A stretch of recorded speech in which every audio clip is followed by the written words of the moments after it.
এই পৃথিবীতে ছেলেরা হচ্ছে সব থেকে বড় অভিনেতা, কারণ ছেলেরা নিজেদের বুকে হাজারো লক্ষ কষ্ট পুঁতে রেখেও মুখে হাসি নিয়ে চলে, কারণ সে জানে আজকে আমি যদি ভেঙে পড়ি তাহলে আমার পুরো ফ্যামিলিটা অস্তিত্বহীন হয়ে যাবে।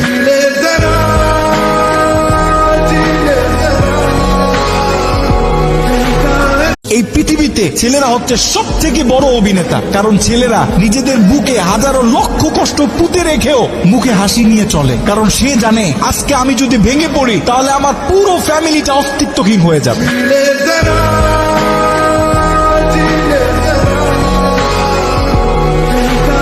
এই পৃথিবীতে ছেলেরা হচ্ছে সব থেকে বড় অভিনেতা, কারণ ছেলেরা নিজেদের বুকে হাজারো লক্ষ কষ্ট পুঁতে রেখেও মুখে হাসি নিয়ে চলে, কারণ সে জানে আজকে আমি যদি ভেঙে পড়ি তাহলে আমার পুরো ফ্যামিলিটা অস্তিত্বহীন হয়ে যাবে।